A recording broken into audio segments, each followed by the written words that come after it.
संत रामपाल जी महाराज एक ऐसे महान संत जिन्होंने अपनी सतभक्ति, तत्व ज्ञान, करुणा और सेवा के बल पर समाज में नई मिसाल कायम की है। संत रामपाल जी महाराज की अगुवाई में उनके सभी सतलोक आश्रमों से समाज कल्याण के अद्भुत कार्यों ने समाज को सुनहरे भविष्य की एक नई उम्मीद दिखाई है। संत रामपाल जी महाराज से नाम दीक्षा लेने के बाद लाखों लोगों की लाइलाज बीमारियां जैसे कैंसर, एड्स आदि ठीक हुई।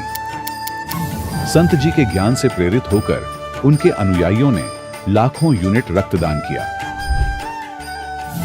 संत जी ने लाखों बहन बेटियों का दहेज मुक्त विवाह करवाया।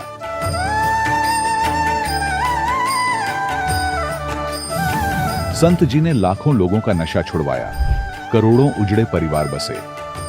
संत जी के आश्रमों में समागम के दौरान निःशुल्क नेत्र चिकित्सा, दंत चिकित्सा प्रदान की जाती है। संत रामपाल जी महाराज द्वारा समय समय पर पर्यावरण संरक्षण के उद्देश्य से बड़े स्तर पर वृक्षारोपण किया जाता है। संत जी ने जरूरतमंदों को तत्काल राहत पहुंचाने के लिए एम्बुलेंस सेवा शुरू की। संत जी अपने अनुयायियों को देहदान के लिए प्रेरित करते हैं, जिससे मानवता की सेवा और चिकित्सा क्षेत्र में सुधार हो सके। संत रामपाल जी महाराज के सभी आश्रमों में हर रोज निःशुल्क भंडारा आयोजित किया जाता है, जहां हर वर्ग, हर जाति और हर धर्म के लोग एक साथ बैठकर भोजन करते हैं।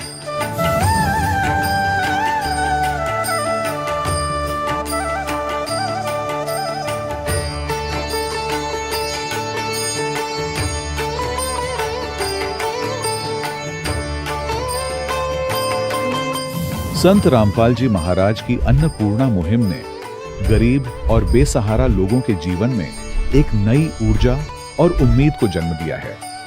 घर घर खाद्य सामग्री और जरूरी मदद पहुंचाकर संत रामपाल जी महाराज ने लोगों को दुख और मजबूरी से लड़ने की ताकत प्रदान की है।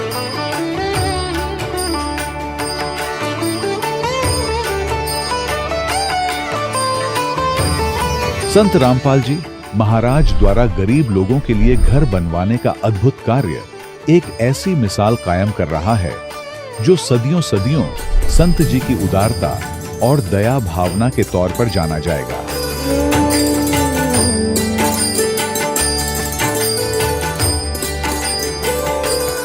संत रामपाल जी महाराज के आश्रम में हजारों बुजुर्गों को सम्मान और प्यार के साथ जीवन जीने का अवसर मिलता है।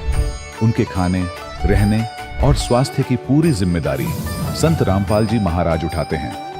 अनाथ बच्चों के लिए संत रामपाल जी महाराज के सभी आश्रम किसी वरदान से कम नहीं। यहाँ उन्हें शिक्षा, संस्कार और भविष्य के लिए बेहतर अवसर प्रदान किए जाते हैं। चाहे बाढ़ हो, भूकंप या महामारी, संत रामपाल जी महाराज और उनके अनुयायी हमेशा ही जरूरतमंदों के लिए सबसे आगे खड़े रहते हैं। कोविड महामारी के दौरान संत रामपाल जी महाराज के आश्रमों से करोड़ों लोगों के लिए भोजन, दवाइयां और जीवन रक्षक सामग्रियां उपलब्ध कराई गई। चाहे गरीब की मदद हो या किसी शोषित और पीड़ित वर्ग के हक और सम्मान की लड़ाई, संत रामपाल जी महाराज ने हमेशा ही उनकी दबी आवाज को सरकारों तक पहुंचाया है और उन्हें उचित न्याय दिलवाने में अहम भूमिका अदा की है। समाज में आध्यात्मिक और सामाजिक मूल्यों के प्रति जागरूकता लाने में संत रामपाल जी महाराज हर कदम पर मानवता के सच्चे सेवक साबित हुए हैं।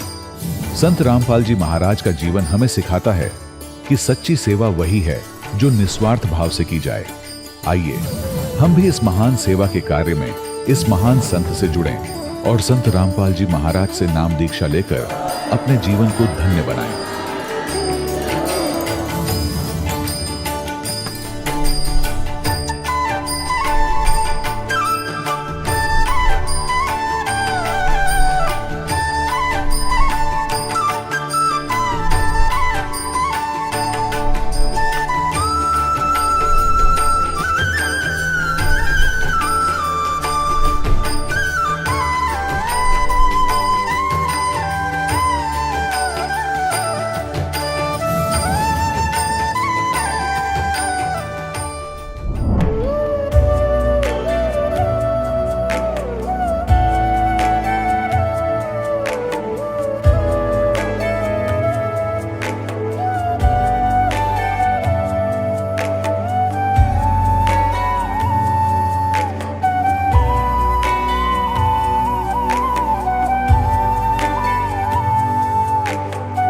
पूर्ण परमात्मा पाप कर्म दंड को भी काट सकता है।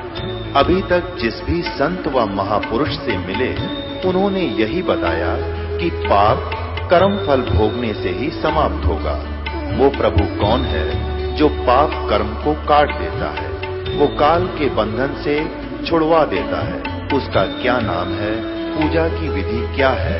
कृपया अवश्य सुनिए जगत गुरु तत्वदर्शी संत रामपाल जी महाराज के अमृत वचन। सत साहिब दर्शकों, इंसान अपने धर्म में प्रचलित हर तरह की साधना करता है, मंदिरों में जाता है, देवी देवताओं की पूजा करता है, व्रत उपवास करता है और अपना पूरा जीवन इन सभी प्रकार की साधनाओं में लगा देता है। लेकिन सोचिए, अगर इन सब के बावजूद भी उसे ऐसी बीमारी हो जाए जिसका इलाज किसी के पास न हो, तब उस इंसान का दिल बहुत टूट जाता है और वो अपने दुख में सच्चे परमात्मा को पुकारता है। दर्शकों, कुछ ऐसी ही कहानी है हिमाचल प्रदेश शिमला की रहने वाली खेमा शर्मा जी की। खेमा जी ने कई वर्षों तक देवी देवताओं की पूजा पाठ की, जोखिम उठाए, पर घर परिवार में न सुख आया और लंबे समय से न ही बीमारियों से राहत मिली। कोई डॉक्टर, कोई ओझा साधु, कोई भी उनकी परेशानियां दूर न कर सका।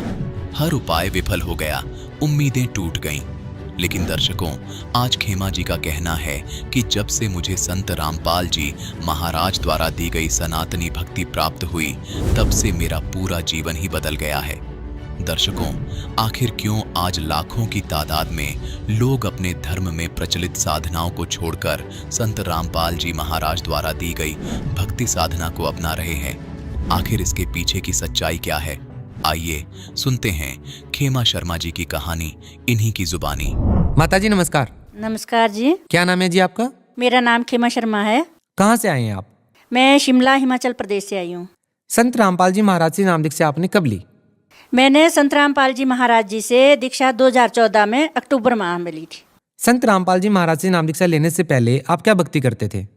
मैं संत रामपाल जी महाराज जी की दीक्षा लेने से पहले बहुत सारी भक्ति करती थी, जिसका मैं कुछ थोड़ा सा डिटेल से बताना चाहती हूँ कि मैंने 2001 में मेरी पति की डेथ हो गई थी। उसके बाद मैंने जितने भी व्रत, जितनी भी पूजाएं माता की, ब्रह्मा विष्णु महेश, जितनी भी मतलब जो भी हमारे हिमाचल में बहुत ज़्यादा भक्ति चलती है देवताओं की, वो करती थी। और उसके बाद मैंने 4 धाम की यात्रा भी की, गुरु भी बनाए, जैसे स्वरूपानंद सरस्वती जी महाराज तक मैं गुरु बनाते पहुंच गई थी। और इसके बाद फिर मुझे कहा गया कि भाई आप 4 धाम की यात्रा करो। फिर मैंने 4 धाम की यात्रा की और उसके बाद फिर कहा कि अब आप ये भागवत कथा करो। तो भागवत कथा फिर दंडी स्वामी काशी से बुला के मैंने भागवत कथा भी की। माता जी, आप इतनी भक्ति कर रहे थे, आपने शंकराचार्य स्वरूपानंद सरस्वती जी से आपने गुरु मंत्र लिया हुआ था, 4 धाम की यात्रा आपने की, तीर्थ यात्रा आपने की, आप इतनी सारी भक्ति पहले कर ही रहे थे, तो फिर संत रामपाल जी महाराज जी से नाम दीक्षा क्यों ली?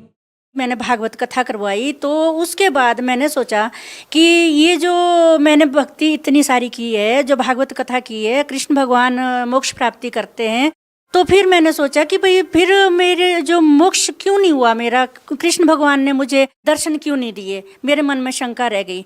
फिर क्या हुआ कि इसके बाद 10-15 दिन या महीना बाद टीवी लग गया। जैसे ही टीवी लगा, उसमें संत रामपाल जी महाराज जी का सत्संग चल रहा था। तो मैं गीता, ये वेद पुराण सारे पढ़ती थी पहले। तो उससे मुझे देर नहीं लगी समझने, जैसे उंगली पर ऐसे दिखा रहे थे पुराणों में, गुरुजी उंगली लगा के दिखा रहे थे। तो फिर मुझे देर नहीं लगी, मैंने रामपाल जी महाराज से दीक्षा ली। देखिए माता जी, जो भी संत रामपाल जी महाराज से जुड़ता है उसको कोई ना कोई लाभ जरूर होता है। और जो भी लोग संत रामपाल जी महाराज से जुड़ते हैं, उनका पहले का अनुभव ये रहा है कि वो किसी न किसी बीमारी से ग्रस्त या नशे से ग्रस्त होते थे। और बहुत से ऐसे लोग भी हमें मिले जिन्हें भूत प्रेत की बाधाएं थी, जिसके कारण वो खोजते खोजते संत रामपाल जी महाराज के पास आते हैं और उनसे नाम दीक्षा ले लेते हैं। आपको संत रामपाल जी महाराज जी की शरण में आने से पहले कोई समस्या थी? हाँ जी, समस्या तो बहुत सारी थी, पर मुझे ये पता नहीं था कि ये समस्या, यही चलता था कि भाई ये चली आई ये प्रथा, तो यही था। मुझे ये पता नहीं था कि भाई किसी संत से दीक्षा लेने के बाद ये सारी समस्या हल भी हो जाए। आपका मानना था कि कर्मफल तो भोगने ही पड़ते हैं।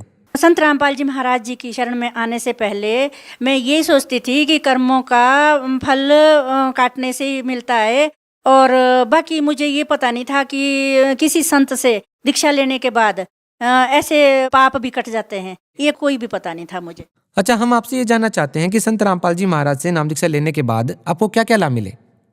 संत रामपाल जी महाराज जी से दीक्षा लेने के बाद मुझे इतने लाभ हुए हैं कि पूछो ही ना, बहुत लंबी लिस्ट बन जाएगी, पर मैं थोड़े बताती हूँ। मेरे जिस खेत में कुछ भी नहीं होता था, उस खेत में मेरे कुछ साल के बाद ही ग्रीन हाउस लगा दिया, जो कि अब जैसे सर्दियों में 200 रुपये बंच भी 20 फूलों का जाता है। जिस खेत में कुछ भी नहीं, 20 किलो बीज के 10 किलो भी वापस नहीं आता था। दूसरे फिर मेरी शारीरिक कष्ट था, वो भी ठीक हो गया। क्या शारीरिक कष्ट था? शारीरिक कष्ट था ऐसे, भाई आधा जो इस साइड का मेरा शरीर है, इसमें पूरे में दर्द रहती थी। तो फिर मैंने दिखाया, हॉस्पिटल में दिखाया, तो वहाँ पे बोला जी हार्ट बढ़ गया आपका। फिर IGMC शिमला में गई, फिर वहाँ से दमा वो बोलते सांस की प्रॉब्लम, फिर उन्होंने सांस की दवाई दी, 1 महीना वो भी खाई। कैसे ठीक हुए आप? ये तो सिर पे हाथ रखा गुरुजी ने, वैसे तुरंत मुझे ये पता नहीं लगा कि मेरी पीड़ा कैसे खत्म होगी। तो मैं जैसे कपबोर्ड से ऊपर से कपड़े उतार रही थी और वो कुर्सी पर चढ़ी थी, वो कुर्सी पीछे हट के गिर गई और मैं जैसे धड़ाम करके नीचे गिर गई। जैसे ही मैं नीचे गिरी, वैसे मेरी रीढ़ की हड्डी की जो पूंछ होती है उसमें मेरे वो थोड़ा दराड़ वगैरह आ गई, और जी उसके बाद तो मेरा बुरा हाल हो गया। और फिर ना मैं उठ सकूं, ना बैठ सकूं, ना मैं कुछ भी ना कर सकूं। फिर जो गाय भी थी वो भी मुझे देनी पड़ी। थोड़े दिनों बाद फिर सत्संग शुरू हो गया गुरुजी का, संत रामपाल जी महाराज जी का। तो जब सत्संग शुरू हुआ, फिर जो पट्टी चलती है नीचे, उसके ऊपर जो फ़ोन नंबर आते हैं उन पे मैंने वो फ़ोन किया। फिर वहाँ से बताया कि आपके शिमला में नामदान केंद्र खुल चुका है। शिमला में जो नामदान केंद्र है वहाँ पे गई, वहाँ पे नाम दीक्षा सतनाम जब से लिया मैंने, तो उसके बाद मेरा जो भी रीढ़ की हड्डी का दर्द था उसका ये पता नहीं चला कि मेरा किस टाइम वो गायब हो गया, कोई पता नहीं चला। इस तरह से मेरी दर्द ठीक हो गई। आप भगत समाज को क्या संदेश देना चाहेंगी? भगत समाज को मैं संदेश तो क्या दे सकती हूँ, पर विनती कर सकती हूँ, गुरु रामपाल जी महाराज जी की शरण में आना चाहे तो किताबें गुरुजी ने ऐसी ऐसी लिख रखी है कि उसका हिसाब ही कोई नहीं है। यहाँ तो क्या 21 ब्रह्मांड में तो क्या, परमात्मा ने तो उस सतलोक तक लिखा हुआ है जहाँ से हम आए हैं, गलती करके आए इस काल के साथ, वहाँ तक की इतनी वो लिखी हुई है। अगर उसको पढ़े और जी जो सत्संग आता है रामपाल जी महाराज जी का, तो उसको सुने तो सब कुछ पता लग जाएगा। भक्त समाज से विनती करती हूँ कि आप रामपाल जी महाराज जी की शरण में आओ और अपना कल्याण करो। जी धन्यवाद। सत साहिब। दर्शकों, अभी आपने सुने संत रामपाल जी महाराज से दीक्षा प्राप्त करके सुखी हुए भक्त के अनुभव। अब देखिए जगत गुरु तत्वदर्शी संत रामपाल जी महाराज के मंगल प्रवचन। पुत्र भाई कहो चाहे बाप कहो, उसने उस लड़के से पूछा, भाई जो बोल रहा था कि मैं तेरा भाई हूं और वैसे उसके शरीर से पुत्र था, उससे पूछा कि हमने जैसा किया वो तो हमारे सामने आ गया, हमारा तो सर्वनाश हो गया, अब कुल नाश हुआ, संतान आगे है नहीं। लेकिन एक बात बता, जो तेरी पत्नी है इसने क्या अपराध कर दिया? उसमें सती प्रथा थी और सती प्रथा के तहत उसमें क्या होता था, यदि किसी लड़की का पति मर जाता था उसको 7 चिता में जिंदा फूंका करते थे। तो उसने कहा कि इसका क्या दोष है जो तेरे साथ ही जिंदी जलेगी? तब उसने बताया कि वो डॉक्टर कहाँ है, जिसने वैद्य कहाँ, जिसने मुझे विष दिया था। तो उसके पिता ने बताया कि वो तो उस समय तेरी मृत्यु के 4 वर्ष उपरांत मर गया था। तो उस लड़के ने बताया कि ये वही डॉक्टर है, वही वैद्य है जो आज यह मेरी पत्नी बनकर आया है। अब इस नालायक को सजा मिलेगी, ये जिंदी फूकी जाएगी। तो पुण्यात्माओं, ये 100% सच समझ लेना, परमात्मा का विधान है, एक लेवा एक देवा दूतम और कोई किसी का पिता नहीं पूतम। ये तो ऋण संबंध, एक दूसरे का लेन देन उलझा हुआ है, अंत में सब 12 बाटा, कोई कहीं जाएगा कोई कहीं। तो कहने का भाव यह है कि चलो ये भी आपको ज्ञान हो गया कि भी पुत्र है पुत्री है, पिछले संस्कार तो हैं ही, कभी हमने इनका ले रखा, कभी न हमारा ले रखा, कोई देने आ रहा है, कोई लेने आ रहा है। ये तो अब बात समझ में आ गई। अब हम परमात्मा का सहारा लेंगे। इस परमात्मा के पास एक ऐसी पावर है, ऐसी शक्ति है, वीटो पावर है। हमारे संस्कारों को अब खत्म कर देंगे। अपनी तरफ से लेन देन हमारा कति सीमित करके इसी जीवन में सबको सुलझा देंगे और पीछा छूट जाएगा। आज आपका परिवार भगवान की शरण में है, सारे सतलोक चले जाओगे। वहां जाने के बाद फिर ना इनकी मृत्यु ना आपकी, संस्कार सारे खत्म। जैसे गीता ज्ञानदाता 18वें अध्याय के 66वें श्लोक में कहता है कि सर्वधर्मान परित्यज्य एकम शरणं व्रज अहम तवा सर्व पापे भयमुक्षामि मा शुच। तो परमात्मा फिर हमारे जो पाप कर्मों का वो नाश कर देंगे, जिससे हमारे संस्कार उलझ रहे थे। जब वो पाप पर नाश हो गए तो हमारे संस्कार खत्म। जब ही सतनाम हृदय धर्यो भयो पाप को नाश, जैसे चिंगारी अग्नि की बाई पड़े पुराने घासे। आपके असंख्य जन्मों के संस्कार परमात्मा कहते एक सेकंड में फूंक दूंगा। जैसे हजारों टन घास पड़ा हो सूखा, उसमें एक माचिस की सीख लगा दे, वो सारा राख डलकर ढेर हो जाएगा और चलेगी तेज हवा, फूंक दिया जाए, उड़ जाएगा। तो जो प्रसंग चल रहा है उस पे आना होगा। अब जैसे हम सामाजिक दृष्टिकोण से जो बहनें भाई जिनका संतान नहीं है, वो अपनी जिंदा मौत समझते हैं। वो ये देख रहे होते हैं कि सामने वाला ये सोच रहा होगा कि सुबह सुबह कहाँ आ गया बे औलादा है और कहाँ दर्शन हो गए। ये इतना मनहूस मानते थे पहले, जिसका संतान नहीं।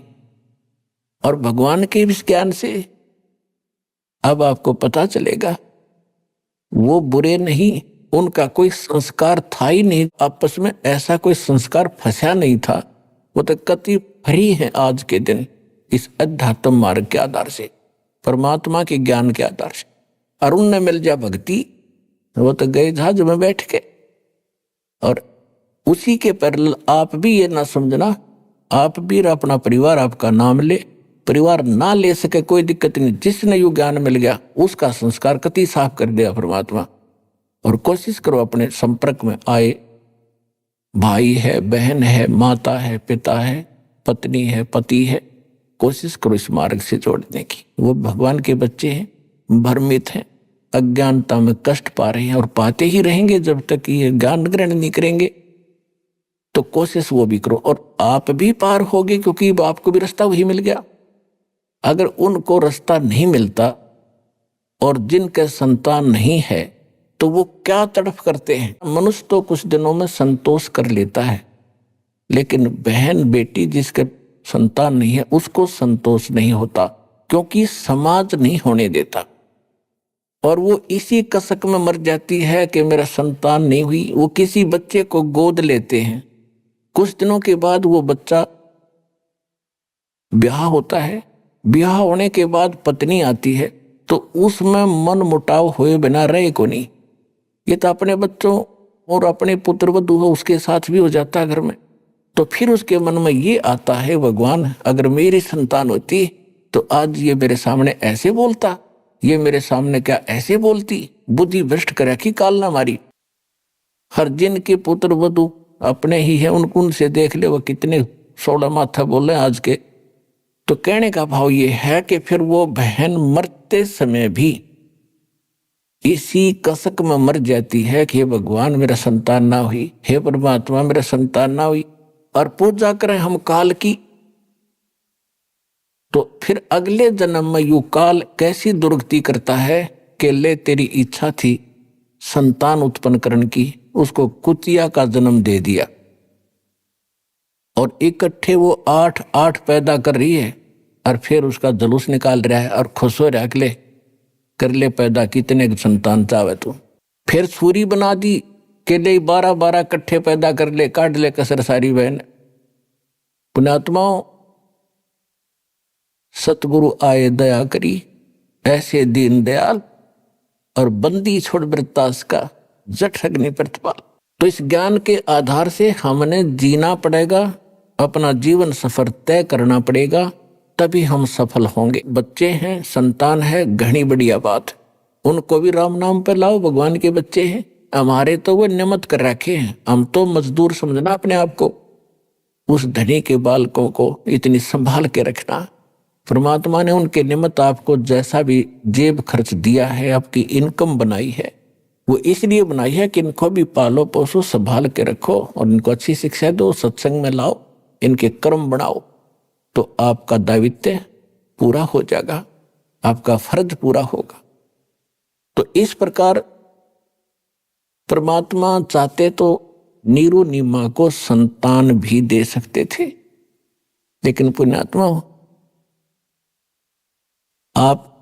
हम तो संसार को देखकर ही जी रहे होते। परमात्मा ने एक एक आत्मा निकालनी भारा हो रही, यहां से काल ने ऐसा जुल्म कर रखा हमारे साथ, तो उन्होंने उनको संतान नहीं दी क्योंकि उनके संस्कार बढ़ाने नहीं चाहते। तो उसके लिए स्वयं आगे एक पुत्र रूप में नीरू नीमा स्नान करने जा रहे थे। रास्ते में नीमा का नए नए इंजेक्शन लग गए थे। रात ने को कोई बाहर तारी थी, कोई रिश्तेदार, वो खूब कहेगी उसको एक बालक तो चाहिए था, ऐसे कैसे जिया जाएगा हैं, और सुनना पड़ा है घर तुम्हारा, संसार में क्या लेकर जाओगे। तो वह बहुत दुखी हो रही थी। सुबह नहाने के लिए गई तब भी रोती जा रही थी और भगवान शंकर से प्रार्थना कर रही थी कि हे भगवान शिव जी, आप तो समर्थ दाता हैं, आप जो चाहो सो कर सकते हैं।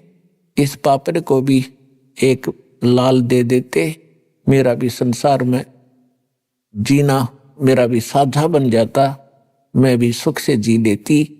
सबकी दृष्टि से बचकर चलना पड़ता है, मेरा क्या जीवन है दाता। यूं कहकर फूट फूट कर रोने लगी। अब नीरू ने कहा कि नीमा देखो, यदि हमारे भाग्य में संतान होती तो भगवान पहले ही दे देते।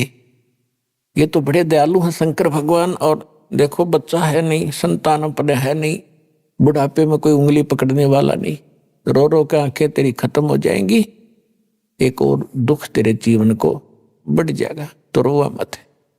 उसको सांत्वना देता हुआ नीरू चल रहा है। नीमा को संतोष किया। स्नान करने के लिए जो ही तालाब पर पहुंचे, पहले नीमा स्नान करके आगे निकल आई बाहर, अंधेरा सा था। फिर नीरू स्नान करने के लिए जल में प्रवेश करता है, तब तक सुबह सुबह का कुछ प्रकाश सा छिट गया, रोशनी सी नजर आने लगी। नीरू नहा रहा है से मस्ती से, तालाब में घुटनों पानी में बढ़ के,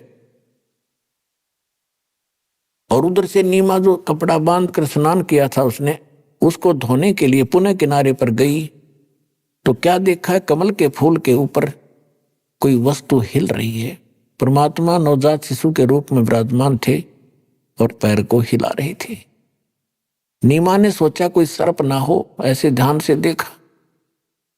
फिर ध्यान से देखा तो क्या देखा कि तो कोई बालक है। अब रास्ते में रोती हुई आ रही थी बच्चे के लिए, अपने पति से कहती है कि देखना जी, कमल के फूल पर बालक है। अब नीरू नहा रहा है, ऐसे नहाते नहाते कहता है कि नीमा आप तो मेंटल होगी, अब तुझे जल में भी बालक दिखाई देने लगे, क्यों पागल होगी तू, कुछ संतोष कर, भगवान पर विश्वास कर, जैसे रखा ऐसे रहना चाहिए हमने। वो फिर जोर से बोली सचमुच देखना देखना। तब उसने एकदम देखा कि ऐसे क्यों बोल लिया, जिधर संकेत किया उधर देखा, एक नवजात शिशु के रूप में परमात्मा कमल के फूल पर विराजमान थे। नीरू ने आओ देखा ना ताव देखा, फूल समेत तोड़ लिया और उठा लिया बालक को, उठा के अपनी पत्नी नीमा को दे दिया, और नीमा उस बालक को लेकर किनारे पर आ गई। अपने आत्माओं, जिस भगवान के लिए ऋषि तड़प रहे थे और जिसके नाम लेने से आत्मा गदगद हो जाती है, रोम रोम खड़े हो जाते हैं, और उस परमेश्वर को, उस परम शक्ति को एक माई ने अपनी गोदी में लेकर पुत्रवत प्यार किया। कभी उसका मुंह चूम्या, कभी माथे का लाया, और सौ शुक्र मनाया अपने शंकर भगवान का। अपने आत्माओं देखो, आज तक हमारे ऐसी बुद्धि रही कि कर्ता भगवान कोई रहा, हम क्रेडिट किसको देते रहे। जो भी हमारे घरों में कोई सुख होता था, हम जिस भी इष्ट की साधना करते थे, उसी के निमित्त उसको कर देते थे कि इस भगवान विष्णु जी ने हमारे ये सुख दिया। अब पता चला इनके विधान से, इनकी शक्ति से कि ये तो कुछ कर ही नहीं सकते, ये तो जैसा संस्कार है वैसा ही दे सकते। केवल एक परम शक्ति है, परम अक्षर ब्रह्म, वो कबीर भगवान, वही हमें जो देता है और निमित्त वो किसी को भी बनाता है, तो वही कर रहा था। तो उस दिन खुद मालिक उसकी गोदी में, और वो भी शुक्र मना रही है शंकर भगवान के कि उन्होंने मुझे ये पुत्र दे दिया। इसका कारण क्या था ये आपको बता दिया कि सुपत सुदर्शन के ये माता पिता थे। उस प्रतिज्ञावश परमात्मा उसके घर आए थे और इसमें नंबर बने थे शंकर भगवान के। तो आज तक हमारा ये अंधेरा न्यों छा रहा था। अब इस तत्व ज्ञान से ये मोतियाबिंद का ऑपरेशन हो जाएगा, अज्ञान का। अब साफ दिखेगा आपने कि हु इज गॉड, परमात्मा कौन है, उसका प्रमाण कहाँ है। अब नीरू स्नान करके बाहर आया तो उसने 100 विचार लगाए कि पहले हम मुसलमान बना दिए, हिंदू हमारे साथी नहीं, मुसलमानों से रिलेशनशिप गणी नहीं बनी, क्यों कोई बालक रिश्तेदार नहीं बना, बालक नहीं। तो उसने सोचा यदि हम इस बालक को लेकर घर जाएंगे तो नगर वाले ये पूछेंगे कहां से लाए, हम कहेंगे कमल के फूल पर मिला, तो किसी को विश्वास नहीं होगा कि बालक और कमल के फूल पर कैसे रुक गया। तो उसने अपनी मन से सोचा कि हमें गांव से भी निकाल लेंगे, शहर से भी बाहर करेंगे और लड़का भी छीन लेंगे, हमारी मार मार के हुलिया बिगाड़ेंगे और पूछेंगे कि बताओ इनके माता पिता कौन है, वो रो रही होगी जिसका तुम चुरा कर लाए हो। तो उसने अपनी पत्नी से कहा कि आप ऐसे करो, इसको रख दो यहीं पर, हमारे साथ ऐसा बनेगा, लोग बच्चा भी जाएगा, हमें देश निकाला भी मिलेगा। उसकी पत्नी ने कहा कि मैं इस बालक को नहीं छोड़ सकती, ना जाने इस बच्चे ने मेरे ऊपर क्या जादू कर दिया, मैं जी नहीं सकती इस बिना, मैं मर जाऊंगी, मैं देश निकाला भी ले लूंगी, इस बालक ने नहीं छोड़ सकती। अब नीरू ने पहली बार अपनी पत्नी की तरफ हाथ किया था कि तू कति जिद्दी बन गई, मेरी एक भी बात नहीं मानती है। मैं आज तक तेरी सारी बातों को मानता रहा क्योंकि तेरे संतान नहीं थी, तेरी किसी बात की अवहेलना मैंने करी नहीं कि कहीं तेरा दिल ना दुख है, लेकिन तू इतनी चढ़ गई सिर पे, एक भी नहीं मानती मेरी, रख दे इस बालक ने, नहीं तेरे ऐसा मारूंगा थप्पड़। ऐसा उसने किया ही था। तो परमात्मा बोले नवजात शिशु के रूप में कि नीरू मुझे घर ले चलो, तुम्हें कोई कुछ नहीं कहेगा। अब वो डर गया कि बालक बोल कर इसमें कोई फरिश्ता है या कोई भूत प्रेत है, कोई जंद है। वो चुप करके आगे आगे चल पड़ा। अपने आत्माओं सारा शहर देखने आया, इतना सुंदर बालक, नूर न्यारा भगवान का, कितना ही उन्होंने हल्का नूर कर रखा था लेकिन न्यारा चेहरा दम दमा रहा था दाता का। सारा गांव नगर झुंड के झुंड स्त्री पुरुष गीत गाते हुए आ रहे हैं और उस बालक को देखने के लिए आ रहे हैं। किसी के मन में ये नहीं गया कि कमल के फूल पर मिला कैसे, और वो सच्ची बता रहे थे कि ऐसे हमें मिला। तो कोई भी इस बात पर ध्यान नहीं गया और सभी ये कह रहे थे ऐसा बालक तो कभी देखा ना सुना, ये तो कोई फरिश्ता है, कोई ब्रह्मा विष्णु महेश से कोई एक शक्ति आई है, ये आम बालक नहीं है। कुछ दिन के अंदर ये बात समाप्त हुई, चर्चा का विषय खत्म हुआ। अब 25 दिन के हो गए, परमात्मा ना अन्न खावे ना दूध पीवे और स्वस्थ शरीर स्वस्थ, ऐसा जैसे बालक किलो दूध रोज पीता हो और ऐसे फल फूल रहे हैं। अब वो माई जो है देख देख कर चिंतित होती है, अपने पति से भी कहती है कि हे भगवान अब क्या बनेगा मेरे साथ, बालक दिया भगवान, हे शंकर भगवान बच्चा भी दिया, अब वापस लोगे इसको, कुछ खा नहीं रहा, ये कभी भी मर सकता है। 25वां दिन आ गया, उस दिन तो उसने रुदन मचा दिया उस माई ने। नीमा बैठी बैठी रोए रोए सुबह की और शंकर भगवान को याद करे, हे भगवान अब ये बालक मरेगा, आपकी बेटी भी साथ मरेगी, इसके बिना मैं जी नहीं सकती।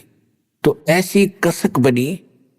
उधर से परमात्मा ने प्रेरणा की कि अब बुढ़िया मरेगी। शंकर भगवान को शिव मंडल से प्रेरित किया। उसके एकदम कसक हुई कि मुझे कौन याद कर रहा है। साधु रूप बना के शंकर भगवान वहां प्रकट हो गए।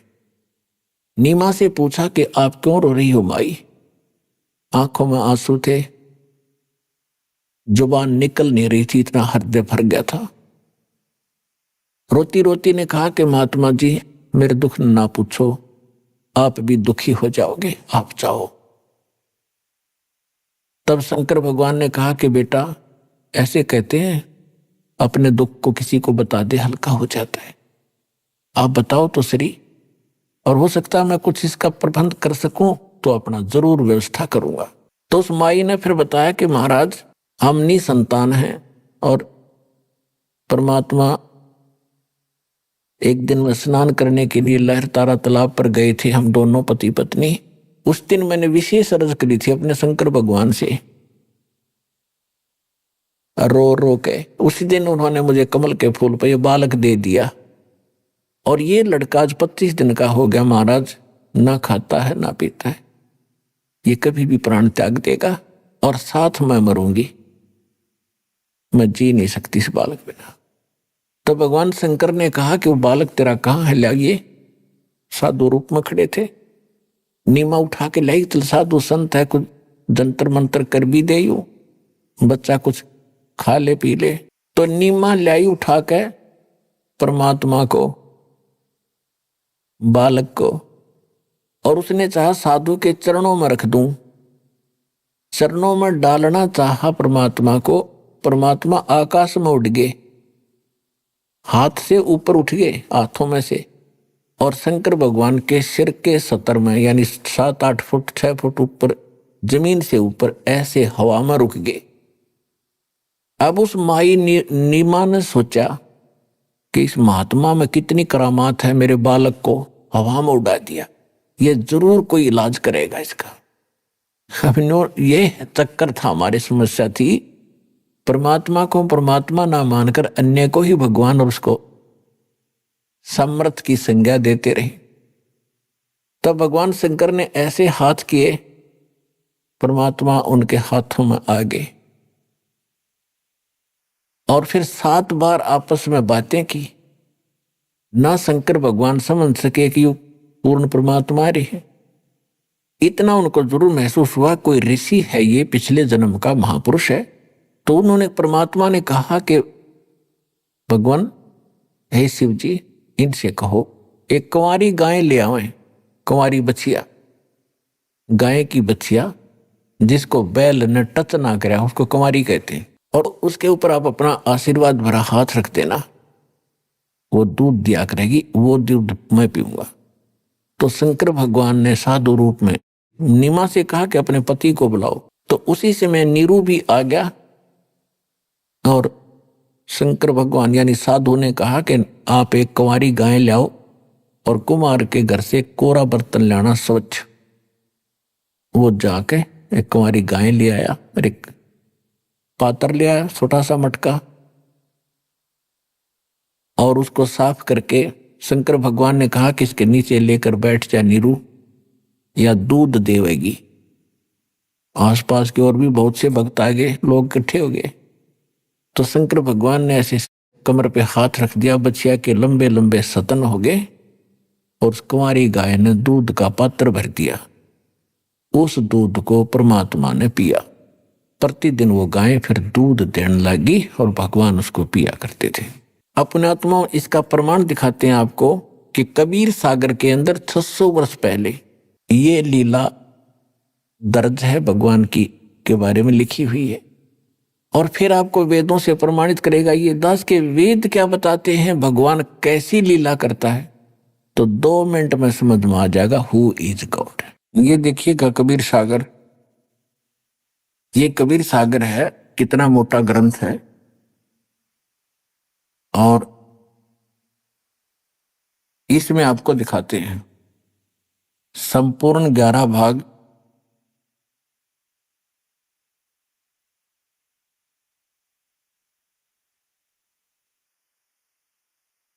कबीर सागर प्रथम खंड कबीर पंथी भारत पथिक स्वामी युगलानंद बिहारी द्वारा प्रस्कृत, मुद्रक एवं प्रकाशक हैं खेमराज श्री कृष्ण दास, अध्यक्ष वेंकटेश्वर परेश, खेमराज श्री कृष्ण दास मार्ग, मुंबई से। और यहां इनका ये दूसरा एड्रेस है। यहाँ पर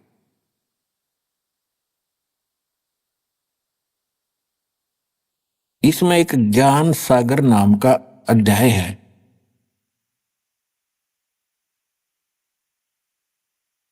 इसके 74 पृष्ठ पे, 74 पृष्ठ पे ज्ञान सागर, इसमें लिखा है कि सुन जुल्हा मन भया आनंदा, जिमी चकोर पायो निसी चंदा।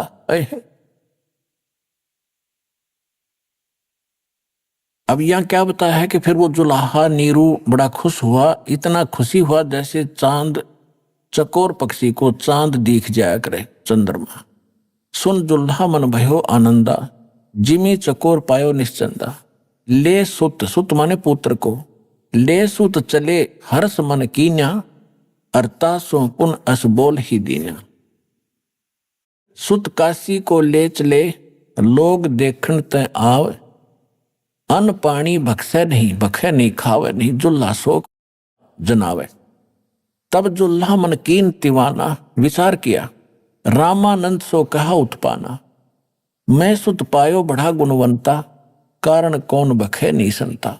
इन्होंने कैसे बताया है, वैसे लीला तो यों की यों बनी है। परमात्मा ने कुंवारी गाय का दूध पिया। अब इन्होंने स्वामी रामानंद जी से जोड़ दिया कि कोई दुखी व्यक्ति होता है तो साधु संतों के पास जाता है अपने बच्चों के कष्ट निवारण के लिए। तो जुल्हा जो नीरू था रामानंद जी के पास गया, उससे सारी बताया कि एक छोटा सा बालक मिला मुझे, ऐसे ऐसे, वो खाता पीता नहीं, तो वो क्या समाधान बता रहा। तब जुल्हा मन कीन तिवाना, रामानंद सो कही उत्पाना। मैं सुत पायो बढ़ा गुणवंता, कारण कौन बखे नहीं संता। रामानंद ध्यान तब धारा, जुल्हा सो तब वचन उचारा। पूर्व जन्म ते ब्राह्मण जाति, हरि सेवा की निभली बाती। कुछ तो सेवा हर की चूका, करताते भयो जुल्हा का रूपा। प्रीति प्रभु गए तोर लीनी, ताते उद्धान में तो सुत दीना। अब ये नीरू वचन है, ये नूरी गलत प्रिंट है, नूरी नहीं है, नीरू। ये नीरू है, गलती से नूरी प्रिंट कर दिया इसमें। अब नीरू क्या कहता है, हे प्रभु जस कीन्हो तस पायो, आर्त हो तो दर्शन आयो। सो कहिए उपाय गुसाई, अब बालक अक्षुधावंत कुछ खाई। ये बालक मेरा भूखा है, कुछ खावे, ऐसा कोई उपाय बताइए। रामानंद अस युक्ति विचारा, कि तुम सुत कोई ज्ञानी अवतारा। तेरा पुत्र जो है कोई ब्राह्मण है, कोई विद्वान पुरुष है पूर्व जन्मों का, और बचिया जाही बैल नहीं लागा, सो ले ठाड़ करते ही आगा। वो बचिया ले आना जिसको बैल ने टच ना किया हो, और फिर उसके पास खड़ी कर देना। दूध चले ते ही थनते, दूध ही धरो छिपाई, और अक्षुदावंत जब होवे ताके देखवाई। जुल्हा एक बछिया ले आया, और चलो दूत कोई मरम न पावा। चलो दूत जुल्हा हरसाना, राख छिपाए कहो नहीं जाना। दूध तब पीवत नाम कबीरा, और खेलत संत संगमत धीरा। अपनात्मा इसमें थोड़ा सा इन्होंने ये पता नहीं चला कि वो संत कौन आया था जो नीमा को मिला था। इसलिए परमात्मा ने 600 वर्ष पहले कहा था अपने प्रिय भक्त धर्मदास जी से कि धर्मदास, जो 12वां पंथ गरीबदास पंथ होगा उसमें मेरी महिमा की वाणी पुनः प्रकट होगी, और वो यथार्थ ज्ञान होगा।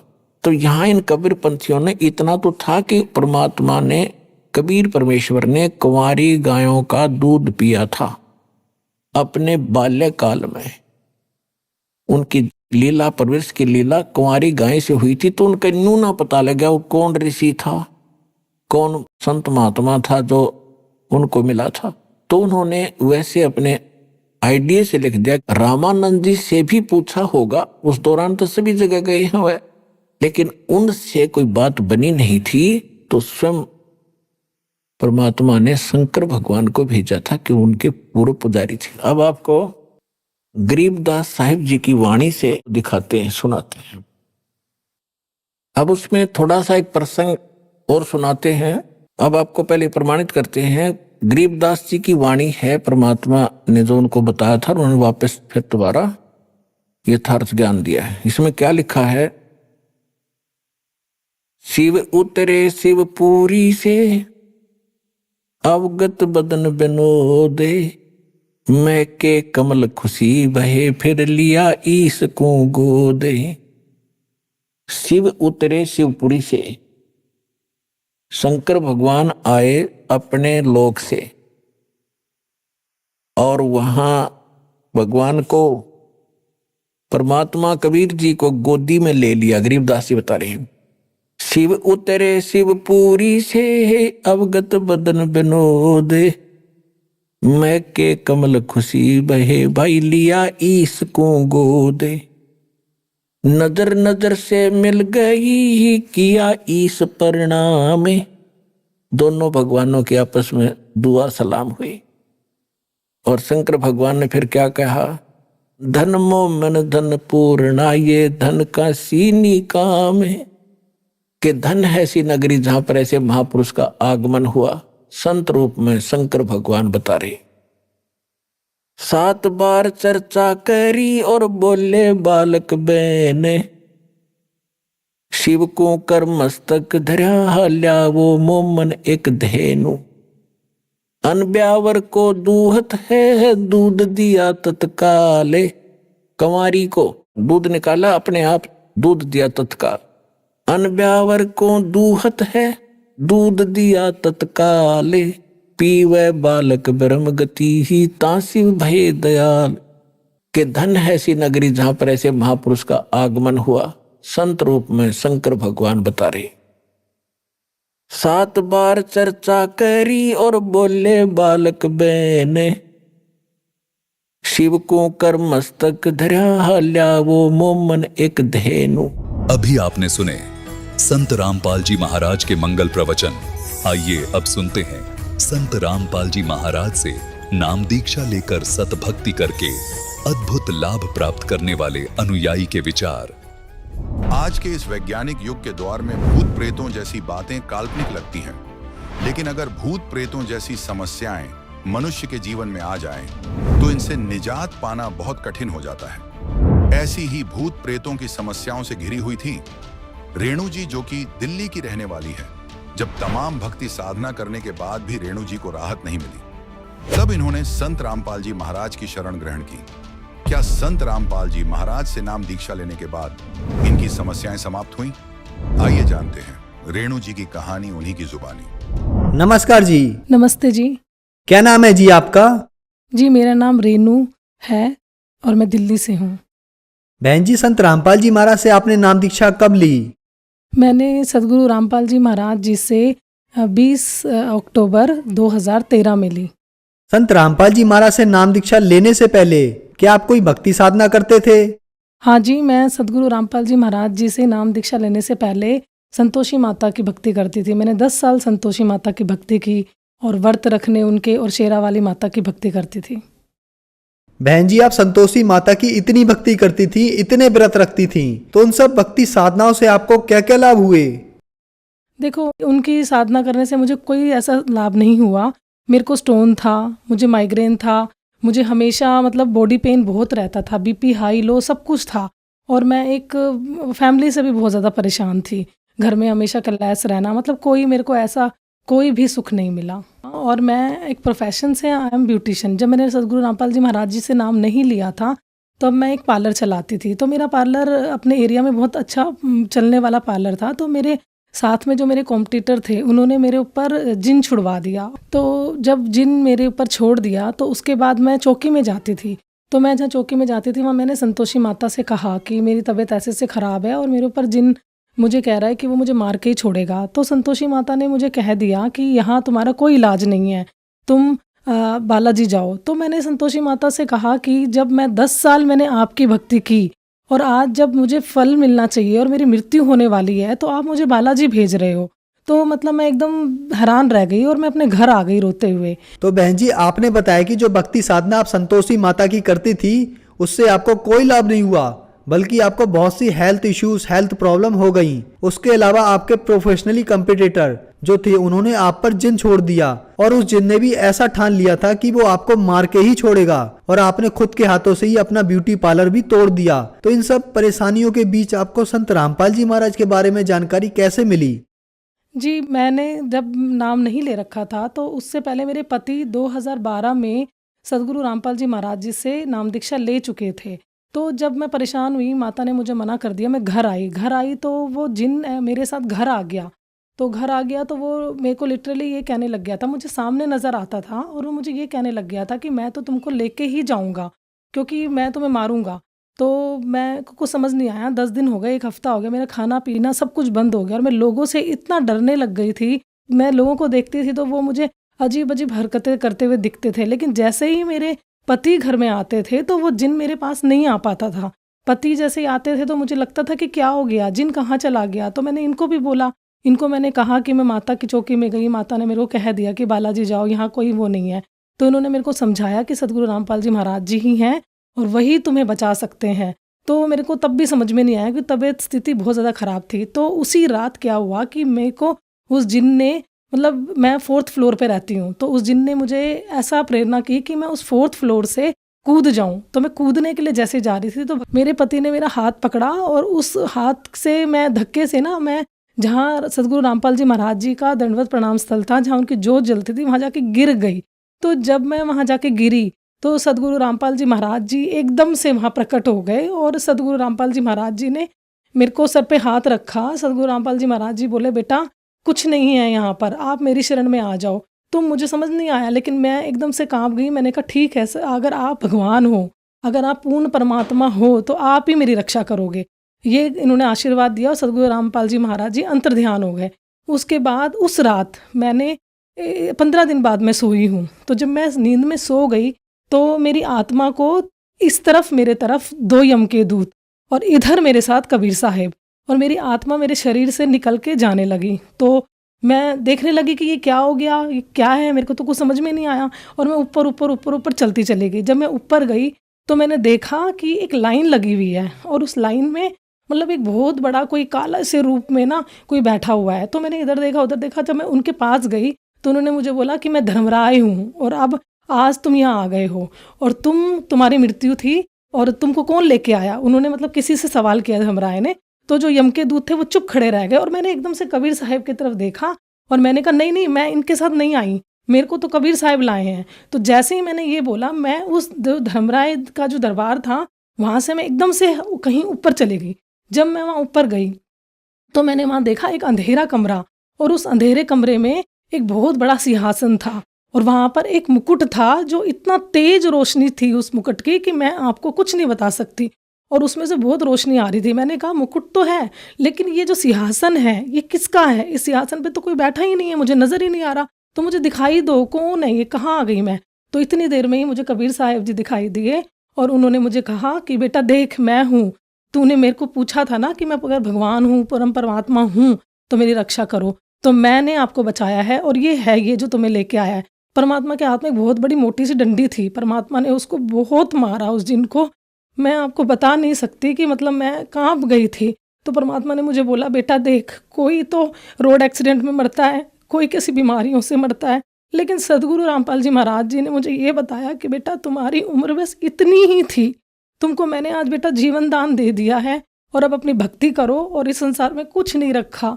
इतना कहने के बाद सदगुरु रामपाल जी महाराज जी ने उस जिन से पूछा बता तू कहाँ से आया है और तूने ये गलती की कि तू दुकान पे था वहीं रहता, लेकिन तू इस घर में कैसे आया? ये घर मेरे बेटे का है और ये घर मेरे बच्चों का है, मैं इस घर को बर्बाद नहीं होने दूंगा और तू जा, जहाँ से तू आया वहीं जा। तो उस जिन ने ना 3002 नंबर ऐसे ऐसे पुकारने लगा और मैं उसी टाइम अपने आत्मा के अंदर आ गई शरीर में और मैं उठ के बैठ गई और मैं जोर से 3002 ऐसे ऐसे करके बोलने लग गई।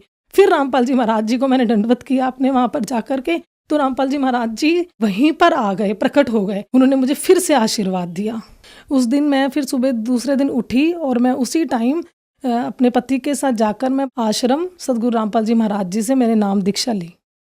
बहन जी, आपने बताया कि आप जो पहले माता की भक्ति करते थे उससे आपको कोई लाभ नहीं हुआ, बल्कि आपको शारीरिक बीमारियां हो गई। उसके बाद संत रामपाल जी महाराज के बारे में आपके पति ने आपको बताया और जिंद से भी संत रामपाल जी ने आपको बचाया और आपको जीवन दान भी दिया, क्योंकि आपकी पहले ही मौत हो चुकी थी। तो इसके अलावा संत रामपाल जी महाराज से नाम दीक्षा लेने के बाद आपको कोई लाभ प्राप्त हुए?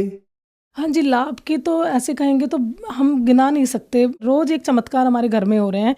बाकी मेरा बेटा है, वो छोटा है, तो एक्चुअली मेरा पार्लर था तो मैंने उसकी केयर नहीं की, हमेशा मेड ने ही उसको संभाला, तो मेड ने उसकी केयर नहीं की तो इसलिए उसके टॉयलेट में ना कुछ प्रॉब्लम हो गई थी।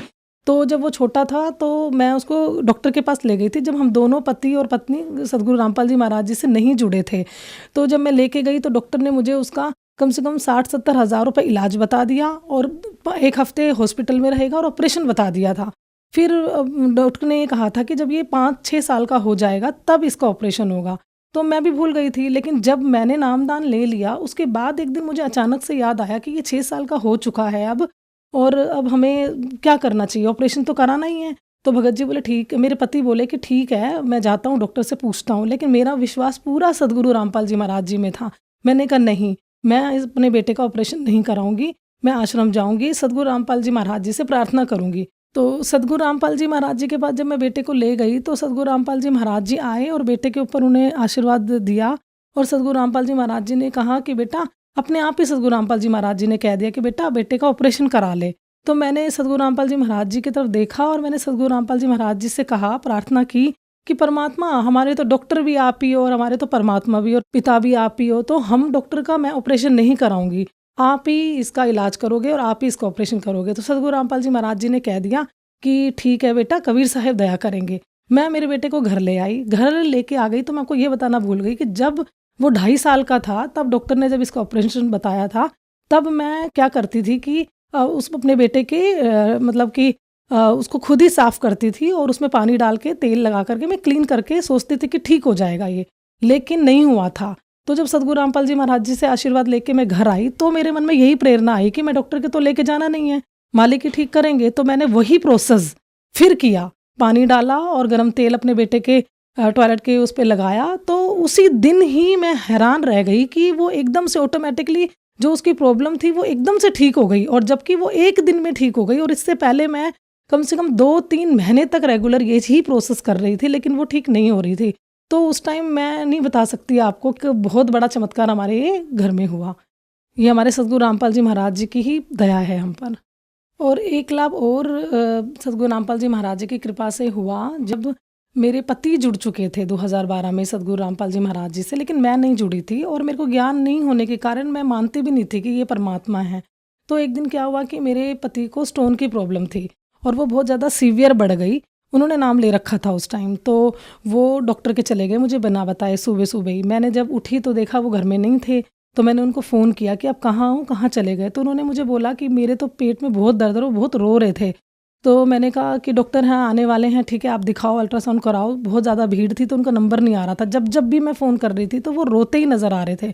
तो मेरे से देखा नहीं गया, मैं नहीं सहन कर पाई। तो मैं एकदम से मैं देखती थी कि मेरे पति ना रोज़ 7 बजे के करीब, 6:30 बजे के करीब सदगुरु रामपाल जी महाराज जी की जोत घर में जल जाती थी। तो उस दिन नहीं जली तो मैं चली गई। मेरा मन किया कि मैं वहाँ जाके बैठूँ जोत स्थान पर, सदगुरु रामपाल जी महाराज जी के सामने मैं जाकर बैठी। तो मैंने सदगुरु रामपाल जी महाराज जी से कहा कि मुझे नहीं पता आप कौन हो, आप देखो, लेकिन रोज़ मेरे घर में आपकी जोत जलती थी। मतलब एक तरफ तो संतोषी माता का मंदिर है मेरा, मैं वहाँ नहीं गई, लेकिन मैं सदगुरु रामपाल जी महाराज जी के सामने आके बैठ गई और मैंने बोला कि रोज़ जोत जलती थी, आज मेरे घर में जोत नहीं जल रही।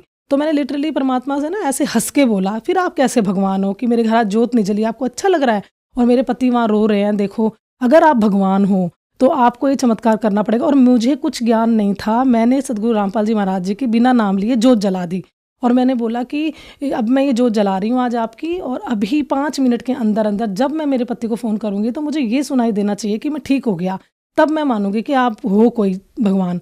तो ऐसा ही हुआ, मैंने जोत जलाई और मैं दंडवत करके उठी। मुझे पता भी नहीं था ये प्रोसेस होता, पर पता नहीं कैसे मैंने अपने आप ये चीज़ कर ली। तो जब मैं उठी तो फ़ोन मैंने किया, तो फ़ोन करने से पहले ही इनका फ़ोन आ गया और उन्होंने ये मुझे कहते हैं कि डॉक्टर हैरान हो गया, मेरे कहीं दर्द नहीं बताया डॉक्टर ने, और मैं भी हैरान हो गया। डॉक्टर आने से पहले मैं तड़प रहा था और इस टाइम मेरे को एकदम से आराम मिल गया। तो ये एक चमत्कार मेरे घर में मेरे को बिना नाम लिए हुआ। फिर मैंने सदगुरु रामपाल जी महाराज जी के पास गई, वहाँ देखा, बैठ के मैंने दंडवत किया। तो सदगुरु रामपाल जी महाराज जी की जो फोटो थी उसमें से सदगुरु रामपाल जी महाराज जी के हाथों में से इतनी ज़्यादा रोशनी आ रही थी कि मैं आपको बता नहीं सकती। और सदगुरु रामपाल जी महाराज जी एकदम से हंसे उस फोटो में से। तो उस टाइम में मुझे यकीन हो गया था कि हाँ, ये परमात्मा है सदगुरु रामपाल जी महाराज जी। और मैं बहुत बीमार रहती थी, जैसे कि, तो मेरी नाम लेने के बाद एक बार, पहले भी बहुत बीमार रहती थी, बीपी वगैरह रहती थी। तो एक दिन मैं घर में ही फिसल गई।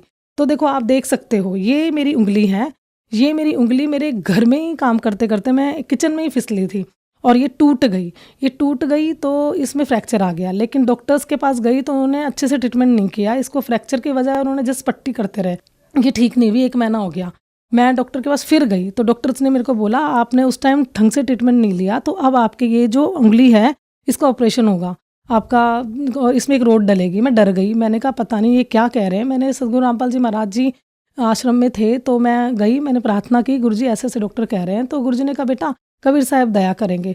मैंने कहा, गुरुजी ऑपरेशन नहीं कराऊंगी मैं घर आई, मैंने ऑपरेशन नहीं कराया, मैं जस्ट और 1 हफ्ते तक पट्टी बांधती रही। और आज देखो, ये उंगली आपके सामने है, हल्की सी टेढ़ी जरूर है लेकिन इसमें कोई पेन नहीं है, कुछ नहीं है। जबकि लोग देखते हैं तो हैरान हो जाते हैं कि मतलब ये उंगली आपकी कैसे वर्क कर रही है। तो ये मेरे सदगुरु रामपाल जी महाराज जी की कृपा हम पर बनी हुई है। बहन जी, आपने बताया कि संत रामपाल जी महाराज से नाम दीक्षा लेने के बाद आप और आपके पति को बहुत से लाभ प्राप्त हुए, आपको जीवन दान मिला। लेकिन आज हम एजुकेटेड सोसाइटी में देखते हैं कि ये चीजें, चमत्कार, लाभ, किसी संत से लाभ होना, ये एक अचंभे की बात है। तो आज वैज्ञानिक युग में कोई इस बात को कैसे मान सकता है कि किसी संत से उससे उनको लाभ प्राप्त हो सकता है? देखो, आज हम पढ़े लिखे हैं और हमें ये ज्ञान हो गया है अब कि सदगुरु रामपाल जी महाराज जी के का जो ज्ञान है वो सबसे उत्तम है। और जहाँ पर ये साइंस खत्म होती है वहाँ से सदगुरु रामपाल जी महाराज जी का ये शुरू होता है। अब साइंस है वो क्या कर सकती है, जब तक अगर परमात्मा की रजा नहीं होगी। तो आज परमात्मा की भक्ति से ही लोगों के कैंसर, घर में लोगों के बड़े बड़े बीमारियां वो सारी दूर हो रही हैं। तो इससे हमें ये चीज़ देखनी चाहिए कि जहाँ पर साइंस खत्म है वहाँ सदगुरु रामपाल जी महाराज के ज्ञान से, भक्ति से सब कुछ ठीक हो रहा है। तो हमें वही चीज़ फॉलो करनी चाहिए। बहन जी, आपने बताया कि संत रामपाल जी महाराज से अगर नाम दीक्षा लें तो कैंसर जैसी भयानक बीमारियां ठीक हो जाती हैं। तो जो श्रद्धालु आज आपको देख रहे हैं, आप उन्हें क्या संदेश देना चाहोगे? हाँ जी, बिल्कुल। अगर हम अच्छे से सदगुरु रामपाल जी महाराज जी के बताए हुए मार्ग में भक्ति कर रहे हैं तो कैंसर और बड़ी बड़ी बीमारियां लोगों के सब दूर हो रही हैं, मात्र भक्ति से ही दूर हो रही हैं और भक्ति से ही दूर होगी। तो मैं अपने समाज के सारे भाई बहनों को एक, मैं संदेश तो नहीं दे सकती लेकिन मैं प्रार्थना जरूर कर सकती हूँ कि मनुष्य जन्म दुर्लभ है, मिले न बारंबार, तरवर से पत्ता गिर गया, बहुर न लगता डार। ये जो मनुष्य जन्म है ना, हम इसको मजाक समझ रहे हैं। ये हमें परमात्मा ने एक लास्ट जन्म दिया है 84 लाख योनियों से बचने के लिए। तो हमें इसका सदुपयोग करना चाहिए और सदगुरु रामपाल जी महाराज जी की बताई हुई भक्ति को फॉलो करो और उसकी भक्ति में लग जाओ। इस मनुष्य जन्म को अपने को बर्बाद मत करो, ये बार बार नहीं मिलने वाला। संत रामपाल जी महाराज से नाम दीक्षा कैसे ले सकते हैं? सदगुरु रामपाल जी महाराज के जो सत्संग है वो विभिन्न चैनलों पे आ रहे हैं, आप उनको देखो। सत्संग आते हैं तो उसके नीचे कुछ नंबर आ रहे हैं, उन नंबरों पे आप फ़ोन करो और उन नंबरों पे फ़ोन करने के बाद जो नज़दीकी नामदान केंद्र होता है उस पे जाकर आप सदगुरु रामपाल जी महाराज जी नामदान ले सकते हैं। धन्यवाद जी। सत साई।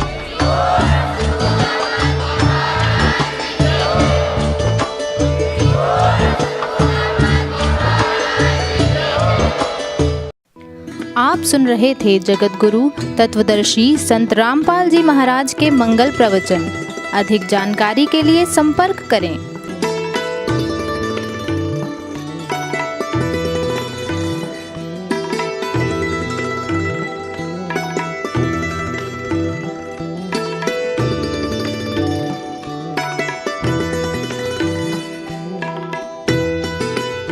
जगत गुरु तत्व तत्वदर्शी संत रामपाल जी महाराज जी के पावन सानिध्य में भक्ति की अलख जगाने तथा श्रद्धालुओं को सत्य भक्ति मार्ग का रास्ता दिखाने हेतु कनाडा के लोकप्रिय channel the TV NRI channel पर जगत गुरु तत्वदर्शी संत रामपाल जी महाराज जी के मंगल प्रवचनों का प्रसारण प्रतिदिन सुबह 7:30 बजे से 8:30 बजे तक तथा रात्रि 7:30 बजे से 8:30 बजे तक किया जा रहा है। इस सत्य भक्ति मार्ग को अपनाने के लिए अधिक से अधिक सत्संग प्रसारण देखें। इस सत्संग प्रवचन का सीधा प्रसारण संत रामपाल जी महाराज लाइव सत्संग YouTube चैनल और जगत गुरु संत रामपाल जी महाराज Facebook पेज पर भी देख सकते हैं।